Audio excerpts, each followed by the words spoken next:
What's up, everybody? Tom Pelissero here with Judd Zulgad across the street from Vikings headquarters, where practice resumed in earnest today, Judd, the preparations for Monday night's nationally televised game against the Packers. And honestly, I sat through 15 minutes Leslie Frazier at the podium, about 12 minutes of Christian Ponder at the podium. There's not a lot of news. They're coming off the bye, but other than Antoine Winfield coming back from a neck injury and Anthony Herrera probably still being out with a knee, injury-wise, that's it. And honestly, when you're 2-6, there aren't exactly a lot of high-profile storylines. I think there's a lot of interesting things to watch the second half of the season here, but not a ton of really intriguing storylines. And what's weird about it is it's Packer week, and it's been Packer week, twice in the last 4 weeks? Mm-hmm. And neither of it time as it felt like Packer week. It just felt like ordinary games. And I think you're right. I think the totality of the second half is important to watch, but there's not going to be any one game, including the Packers, that means all that much. And so I think what people have to do is be patient with this team and see the development, see where the development is. But the development, and what's weird about this, is it's not necessarily going to be in wins and losses. It's going to be in how the team plays. It's going to be in how Christian Ponder plays. It's going to be in who they play.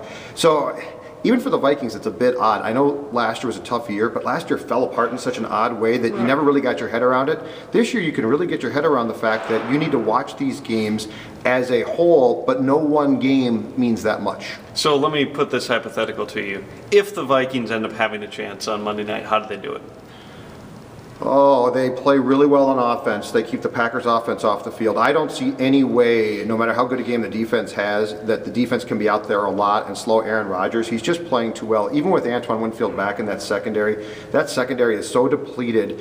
And I'm sure the Packers went to school on the Vikings in that first game. I think the Packers are going to do more offensively this time. I think the only way the Vikings have a chance in this game is to keep that offense off the field, which means Ponder, and the Vikings offense plays real well, and it means Adrian Peterson carries the ball a lot, because if they throw the ball a lot, it's going to be hard to stay out there. And I think that it's really difficult to believe that the Vikings secondary, even with Winfield back in there, is going to be able to handle Aaron Rodgers. He's just playing at such an amazing level. And if they play as much nickel as they're probably going to have to, because the Packers do spread out so much. Now you're talking about Asher Allen being on the field 75% of the snaps. Cedric Griffin at this point might be a bigger liability than Asher Allen. And what's behind that?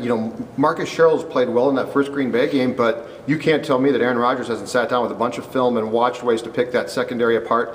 The linebackers aren't great. They're not bad, but they're not great. Jared Allen on grass trying to get a pass rush might be quick. It might be tougher on him than it is at the Dome. There's just a lot of elements that go against this defense. Aaron Rodgers is playing so well. Like I said, the only way to do it is for Ponder to play well, the offense to play well, the offense to hold the ball. But is that realistic? I just don't think so. Nice mustache. Thank you very much. It's for charity. So somebody donate 10 days to my in, cause. we're already a third of the way through this national nightmare. This is very scary. He's Judd, I'm Tom. See ya.